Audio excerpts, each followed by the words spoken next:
diberikan tugas, dimodali, dikasih finansial. Untuk apa? Untuk mewahabikan Indonesia. Ya, mereka pulang. Mereka diberikan finansial. Mereka bisa membentuk organisasi, membentuk mahat-mahat, membangun masjid-masjid. Uang mereka banyak, ekonomi mereka kuat, pendanaan mereka luar biasa. Dan mereka di backup oleh kekuatan asing, saudara. Hati-hati kita sentuh mereka. Anda sentuh mereka, saudara, pemerintah Saudi yang akan protes. Ini urusan internasional, saudara. Dan pada tahun yang sama, setelah revolusi terjadi di Iran, Iran pun melalui kedutaan besarnya membagi-bagikan ribuan beasiswa kepada santri-santri pesantren di Indonesia, saudara. Ya, kita bersyukur, kita berterima kasih kepada Saudi, kepada Iran yang telah memberikan kesempatan kepada santri kita untuk belajar di jenjang pendidikan yang lebih tinggi. Tapi kita prihatin, manakala yang di Saudi diwahabikan, yang di Iran disiahkan. 99% pelajar Indonesia yang belajar di Iran jadi Syiah, saudara. Baik, kalau Syiah buat diri mereka, saya nggak kaget.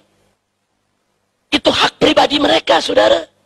Tapi begitu mereka pulang, mereka mendapat misi untuk mensyiahkan Indonesia. Mereka dibiayai, mereka dimodali, mereka mendapatkan pendanaan. Masya Allah. Singkat cerita, ini sudah berlangsung dari awal 80-an. Sekarang kita sudah 2015. Anak-anak kita yang belajar di sana udah banyak pulang, pada jadi doktor, saudara. Nah, sekarang pertanyaan saya, apa yang sudah kita siapkan untuk menghadapi mereka?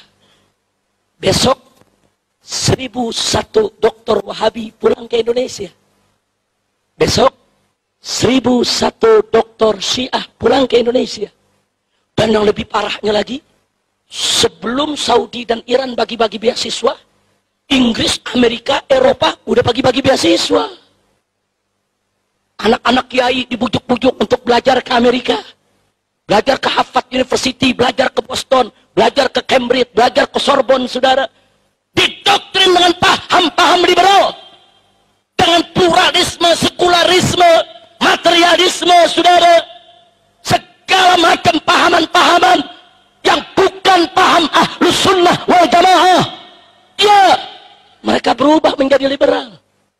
Kalau anak-anak kita belajar di Amerika, belajar ilmu komputer, kita senang. Belajar ilmu geologi, kita senang. Belajar ilmu kimia, ilmu kedokteran, kita senang. Tapi yang menjadi muskilah adalah anak-anak kita belajar tafsir kepada profesor Yahudi, belajar hadis kepada profesor Nasrani. Inna lillahi wa inna ilaihi raji'un.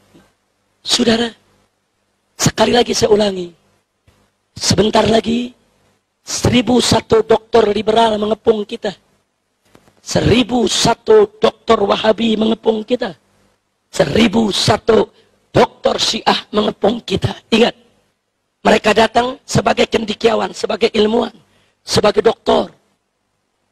Dan mereka begitu masuk ke Indonesia, mereka masuk ke legislatif, yudikatif, eksekutif. Mereka menjadi penasehat-penasehat menteri, penasehat-penasehat jenderal.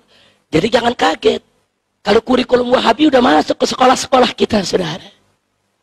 Masuk kurikulum-kurikulum Wahabi ke pesantren-pesantren, saudara, tanpa disadari.